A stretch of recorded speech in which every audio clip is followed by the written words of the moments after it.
Script சொல்லியாச்சு சொல்லியாச்சு இதெல்லாம் சொல்லியாச்சு. அப்போ என்னதான் மேம் சொல்றது? இதுக்கு மேல நம்ம ஒன்னும் சொல்ல வேணாம்.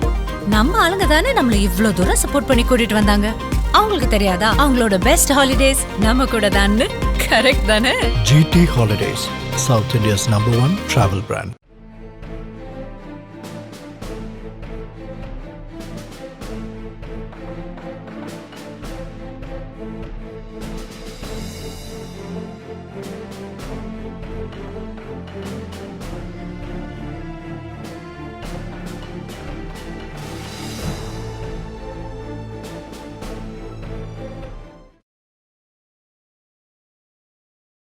Welcome to cinema this week. வணக்கம் சார். வணக்கம் வணக்கம். ஜனநாயகம் பொறுத்த வரைக்கும் நிறைய நியூஸ் ஒன்று வந்துட்டு இருக்கு. இப்போ கூட ரீசெண்டாக இந்த மாதமே 20ஆம் தேதி நம்ம பார்த்துருவோம்லாம் சொன்னாங்க.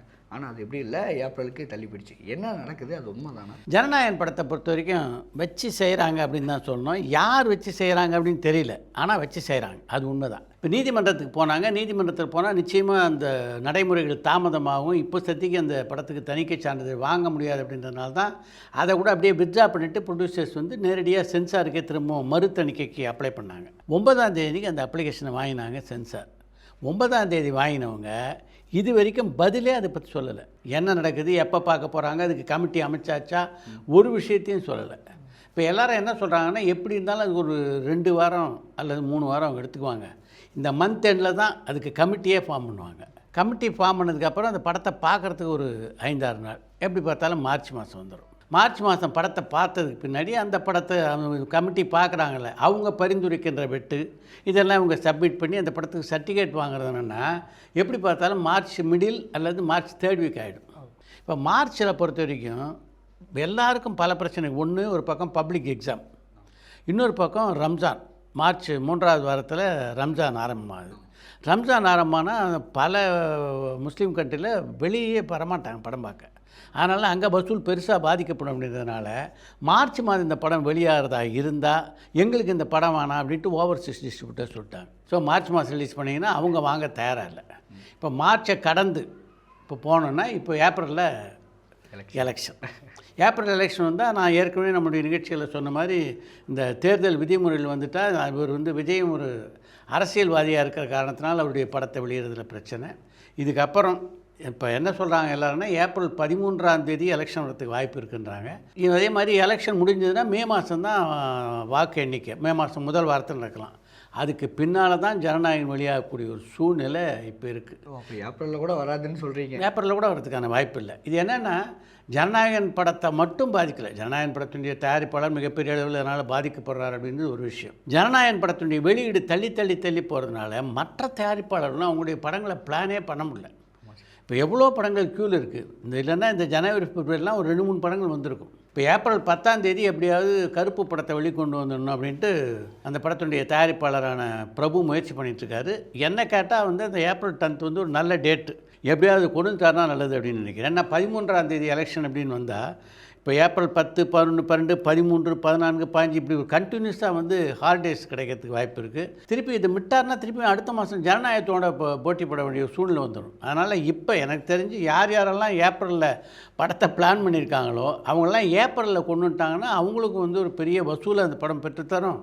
திரையரங்குக்காரங்களும் கொஞ்சம் நிம்மதியாக மூச்சு விடுவாங்க அப்படின்னு நான் நினைக்கிறேன். சார், இந்த பக்கம் வந்து ஜனநாயகன் படம் ரிலீஸ் தள்ளி போகிற மாதிரி இந்த பக்கம் புருஷன் படத்தோட ஷூட்டிங்கும் தள்ளி போயிட்டே இருக்குது. எனக்கு ஒரு நியூஸ் வந்தது என்னென்னா, அந்த படம் வந்து இந்த மாதமே ஷூட்டிங் வந்து நடக்காது. ஏன்னா சுந்தர்சி சாருக்கும் விஷால் சாருக்கும் ஏதோ சண்டைங்கிற மாதிரிலாம் நான் நியூஸ் கேள்விப்பட்டேன்.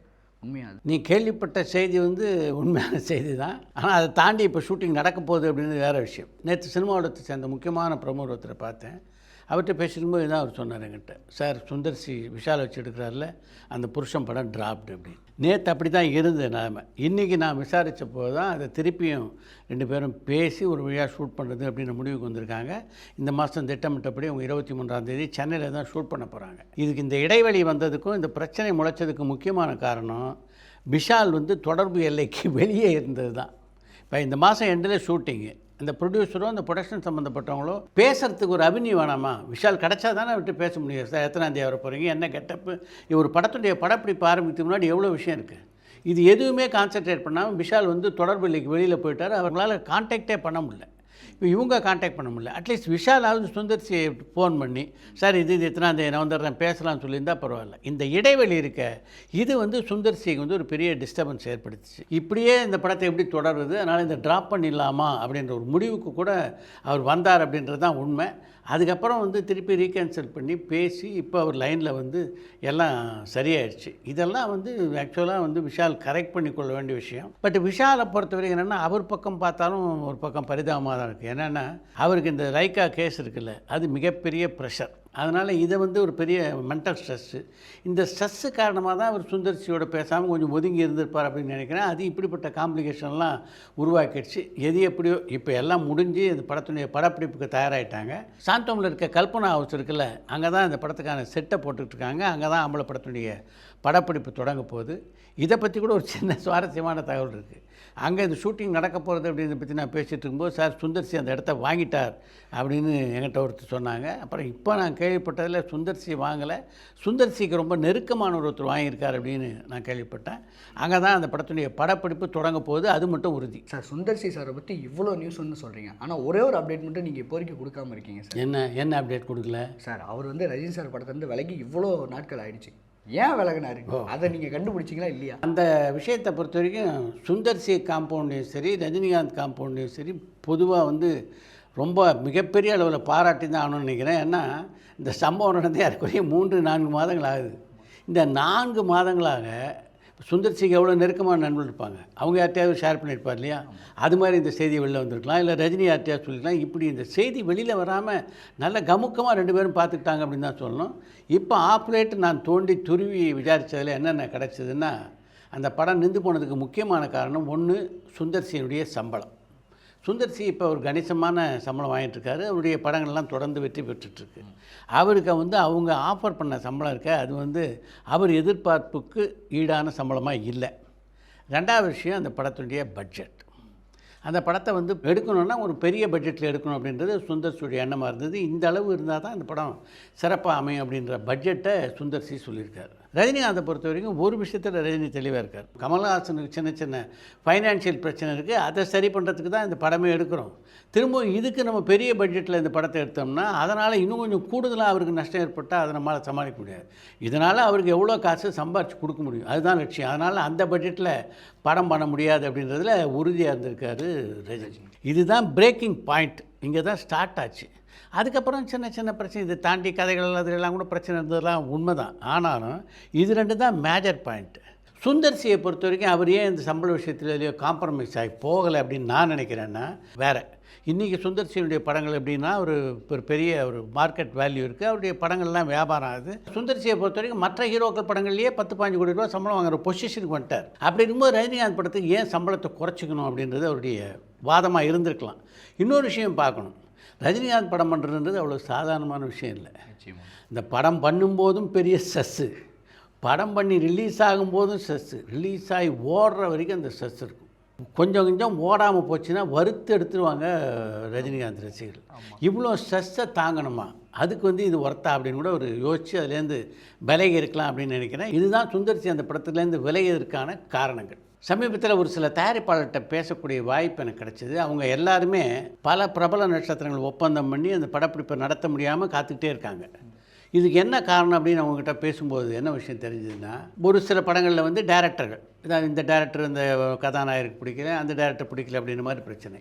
ஆனால் பெரும்பாலான படங்களுடைய படப்பிடிப்பு தாமதப்படுறதுக்கு முக்கியமான காரணம் எல்லா ஹீரோக்களும் அந்த கதையில் முழுசாக தங்களுடைய மூக்க நுழைக்கணும்னு விரும்புகிறாங்க. அந்த கதையில் இந்த மாற்றம் அந்த மாற்றம் நான் என்ன சொல்கிறேன், ஒரு கதையை கேட்டு அந்த கதையில் வந்து ஆலோசனை சொல்லலாம். இந்த கதையில் இந்த திருத்தம் இல்லாதனால இந்த கதையை கிழக்கு மேற்காக திருப்புறது, மொத்தமாக மாற்றுறது, இப்படி பண்ணால் அந்த மேக்கர் ஒரு கதையை வந்து ஒரு 6 மாதம் திங்க் பண்ணி எழுதி வச்சுருக்கான். அதை நீ தடான இப்படி புரட்டி போட்டிங்கன்னா அவனும் பெருசாக குழம்பிடுவான். எப்படி அதை பண்ண முடியும்? நடிகர் சிவாஜி எடுத்துட்டோம்னா 288 படம் நடிச்சிருக்காரு. கதையை கட்டுட்டு ஏதாவதுப்பா இந்த விஷயம் அப்படின்னு ஏதாவது சும்மா போகிற போக்கில் 2 சைட்ஸ்ன்னு சொல்லுவார் தவிர இந்த சீன் அங்கே போடு அந்த சீன் இங்கே போடு அப்படின்லாம் சொன்னதே இல்லை. எத்தனை படங்கள் வெற்றி படம் கொடுத்துருக்காரு? ஏறக்குறைய 83 100 டேஸ் படம், 23 வெள்ளி விழா படம், இத்தனை சாத்தியமாச்சு. அதனால் கதை இங்கேருந்து அங்கேருந்து இங்கே திருப்புறெல்லாம் இல்லாமல் சின்ன சின்ன சஜஷன்ஸோடு நிறுத்திக்கிட்டாங்கன்னா அந்த படத்துடைய படப்பிடிப்பு ஒழுங்காக நடக்கும். இந்த கதை கேட்குறதெல்லாம் கூட யார் கேட்ட அபிப்பிராயம் சொல்லலாம்னு நான் நினைக்கிறேன்னா, நீங்கள் யார் யாரெல்லாம் வெற்றி படங்கள் கொடுத்துருக்கீங்களோ அவங்கெல்லாம் கதை கேட்ட அபிப்பிராயம் சொல்லுங்கள். கதையை நீங்கள் கேட்டீங்க, இந்த கதை வந்து நீங்கள் நினச்ச மாதிரி சக்ஸஸ் ஆகிருக்கு, அப்போ நீ அடுத்த படத்துக்கு கதை சொல்கிறதுக்கு ஒரு குவாலிஃபிகேஷன். இப்போ டேரக்டர் ஒருத்தரே வந்து சார் என் கதை நல்லா இருக்கான்னு ஒருத்தர் போய் சஜஷன் கேட்குறான்னு யாரை கேட்பார்? அந்த பர்டிகுலர் டேரக்டர் பாக்யராஜ் போய் கேட்பாங்க. ஏன்னா பாக்யராஜ் திரைக்கதையில் அவ்வளோ வெற்றி படம் கொடுத்துருக்காரு. அதனால் சார் இந்த கதை நல்லா இருக்கான்னு கொஞ்சம் கேட்டு சொல்லுங்கள். இதே ஒரு 3 வாரம் கூட ஓடாமல் 2 வாரம் கூட ஓடாத ஒரு படத்தினுடைய டேரக்டர்கிட்ட போய் சார் நான் கதை சொல்கிறேன் எப்படி இருக்குன்னு கேட்டு சொல்கிறீங்களா அப்படின்னு சொல்லுவாங்களா? இப்போ அவர் ஒரு அபிப்பிராயம் சொன்னாலும் நல்லா இருக்குன்னு சொன்னால் அவங்க மகிழ்ச்சியாக வந்துடுவாங்க. அந்த டேரக்டர் நல்லா இல்லைன்னு சொன்னால் அவன் படமே 2 வாரம் தான் ஓடிச்சு, அவனுக்கு என்ன தெரியும் டேரக்டர், அப்படி தான் நினைப்பாங்க. கண்டிப்பாக. அது மாதிரி யார் படம்லாம் ஓடி இருக்கோ வெற்றிகரமாக நீங்கள் கதை கேட்டு அந்த படம் சக்ஸஸ் ஆகிருக்கா, நீங்கள் அடுத்த படத்துக்கு கதை சொல்லுங்கள், உங்களுக்கு அந்த உரிமை இருக்குது. எனக்கு தெரிஞ்சு இப்போ நடிகர்களில் ரஜினிகாந்துக்கு அந்த உரிமை இருக்குது. ரஜினிகாந்த் தொடர்ந்து எவ்வளோ படம் பண்ணாலும் அந்த படத்தில் வந்து ஏறக்குறைய 85லேருந்து 90 படங்கள் சக்ஸஸ். அதில் எல்லாம் அவருடைய கதையெல்லாம் பங்களிப்பு இருந்திருக்கு, அங்கங்கே அவருடைய கருத்துக்கள் அவர் சொன்ன நியாயம். நீங்கள் நடிக்கிற படம் முதல்ல 3 படம் 4 படம் ஓடவே இல்லை. போன வருஷம் ஓடல, அதுக்கு 3 வருஷம் ஓடல. ஓடாது மட்டும் இல்லை, மிகப்பெரிய தோல்வி படங்கள். அந்த மாதிரி படங்கள்லாம் தேர்ந்தெடுத்து நடித்த நீங்கள் இன்றைக்கி ஒரு டேரக்டருக்கு அபிப்பிராயம் சொல்லும்போது அந்த டேரக்டர் உங்களுடைய அபிப்பிராயத்தை எப்படி எடுத்துக்குவார் நீங்கள் எதிர்பார்க்குறீங்க. நீங்கள் உங்கள் ஜட்ஜ்மெண்ட்டு கரெக்டாக இருந்ததுன்னா நீங்கள் முன்னாடிலாம் சக்ஸஸ் தொடர்ந்து கொடுத்துருந்தீங்கன்னா பரவாயில்ல. இப்போ அந்த வேலையை தான் பல பேர் பார்த்துட்ருக்காங்க. அதிலேருந்து அவங்க மாற்றிக்கிட்டாங்கன்னா நல்லதுன்னு நினைக்கிறேன். நீங்களே உங்களை மறுபரிசீலனை பண்ணிங்க. நாம் செலக்ட் பண்ணோம், இந்த படம் செலக்ட் பண்ணோம், இந்த படம்லாம் வெற்றிகரமாக போயிடுச்சு, அதனால் நம்ம சஜஷன் சொல்லலான்னா பரவாயில்ல. நீங்கள் உங்கள் படமே ஓடலை, அப்புறம் சஜஷன் சொன்னீங்கன்னா நியாயம். இதுதான் வந்து இன்றைக்கி வந்து சினிமா உலகத்தில் ஆட்டி படைத்து கொண்டிருக்கிற பெரிய பிரச்சனை. ஒரு பக்கம் தயாரிப்பாளர்கள் புலம்புறாங்க, இன்னொரு பக்கம் மேக்கர்ஸு பல டேரக்டர்கிட்ட என்கிட்ட புலம்பிட்டாங்க. எவ்வளோ தான் சார் ஒரு கதையை மாற்ற முடியும்? ஏவை இசட் ஆக்கிறது, இசட்டை எக்ஸ் ஆக்கிறது, எக்ஸை கே ஆக்கிறதுனாக்கினா எங்கே முடிவு இதுக்கு? அதனால் இதுலேருந்து கொஞ்சம் வந்து இந்த விஷயத்தை வந்து நம்ம நடிகர்களும் சிந்திச்சாங்கன்னா நல்லாயிருக்கும் அப்படின்னு நான் நினைக்கிறேன். நடிகர்களை பொறுத்த வரைக்கும் இந்த கதை கேட்குற விஷயம் ஒரு பக்கம்னா, இன்னொரு பக்கம் ரொம்ப நாளாக உள்ள இன்னொரு பிரச்சனை. இவர்கிட்ட அட்வான்ஸ் வாங்க வேண்டியது, அவர்கிட்ட படத்தில் நடிக்க வேண்டியது. அவர்கிட்ட அட்வான்ஸ் வாங்க வேண்டியது, இவரை தாண்டி இன்னொருத்தட்டு படம் நடிக்க வேண்டியது. சில பேர் அட்வான்ஸ் வாங்கிட்டு நடிக்காமலே இருக்காங்க. அது வேறு இருக்குது. இதில் இதெல்லாம் இன்னொரு உச்ச கொடுமையாக இருக்குது. ஏன்னா இவங்க அட்வான்ஸ் வாங்கும்போது ஒரு சம்பளம் இருக்கும் உங்களுக்கு, அதுக்கப்புறம் ஏதோ தப்பி தேவை இவங்க படம் ஓடிடும். ஒன்று இன்னும் கூடுதலாக ஒரு 10 கோடி ரூபா 5 கோடி ரூபா கொடுக்க ஒரு தயாரிப்பாளர் இருந்தோடனே ஏற்கனவே அட்வான்ஸ் வாங்கின தயாரிப்பாளர் இருக்கார்ல, அவர் அப்படியே நடுத்தரில் விட்டுட்டு புதுசாக வராங்கல்ல அவங்களுக்கு படம் நடிக்க போயிடுது. இது இன்னொரு மிகப்பெரிய பிரச்சனையாக இருக்குது. இது மாதிரி நடிகர்களை பொறுத்த வரைக்குமே பல பிரச்சனைகள் இருக்குது. இதெல்லாம் அவங்களுக்கும் வருது. இப்போ நடிகர் சங்கத்துக்கும் இந்த பிரச்சனைகள்லாம் போயிட்டே இருக்குது. நடிகர் சங்கத்துடைய நிர்வாகிகிட்ட ஒரு பக்கம் தயாரிப்பாளர் பேசுகிறாங்க, இன்னொரு பக்கம் திரையரங்கு உரிமையாளர், இன்னொரு பக்கம் விநியோகஸ்தர் எல்லாரும் பேசுகிறாங்க. இதுக்கெல்லாம் தீர்வு காண்றதுக்காக ஒரு நல்ல விஷயத்தை இப்போ முடிவெடுத்திருக்காங்க அப்படின்னு நான் கேள்விப்பட்டேன். அது மட்டும் நடந்து பாரபட்சம் இல்லாமல் இந்த விஷயத்தெல்லாம் அவங்க அலசி ஆராய்ஞ்சு ஒரு முடிவுக்கு வந்தாங்கன்னா நிச்சயமாக தமிழ் சினிமாவுலத்துக்கே நல்லாயிருக்கும். இப்போ நடிகர்கள் எல்லாரையும் கூட்டி ஏப்ரல் மாதத்தில் நடிகர் சங்கம் சார்பாக ஒரு கூட்டம் போடலான்னு இருக்காங்க. யூஸ்வலாக போட்டாங்களே இந்த பொதுக்குழு கூட்டம், அது மாதிரியான கூட்டம் இல்லை. ஏன்னா பொதுக்குழு கூட்டத்துக்கு பார்த்தா பெரும்பாலும் அதில் மெம்பராக இருக்காங்களே, திருச்சியில் இருக்கவங்க, வேலூரில் இருக்கவங்க, திருவண்ணாமலையில் இருக்கவங்களாம் வருவாங்களே தவிர இங்கே மெட்ராஸில் இருக்காங்களே முக்கியமான கதாநாயகர்கள் அவங்க யாரும் போக மாட்டாங்க. அவங்கெல்லாம் பேப்பரில் தான் அதை பார்த்துக்குவாங்க. இந்த கூட்டம் இருக்க அப்படிப்பட்ட கூட்டமாக இருக்க போகிறதில்ல.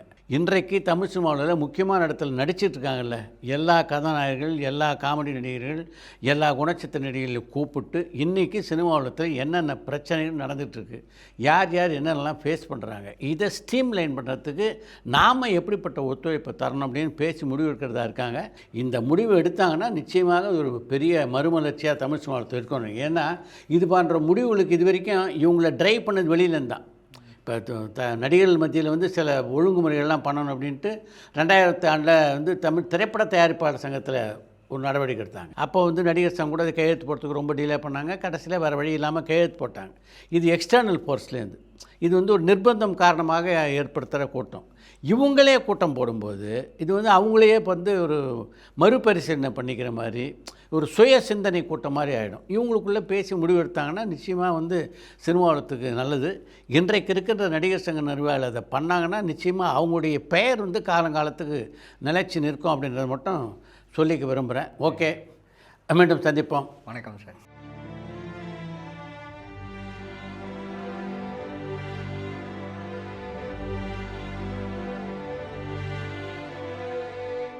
பரபரப்பான சினிமா செய்திகள், நட்சத்திரங்களின் பேட்டிகள், சினிமா வரலாறு ஆகியவற்றை பார்க்கவும் படிக்கவும் உங்களுக்கான இணையதளம் touringtalkies.co.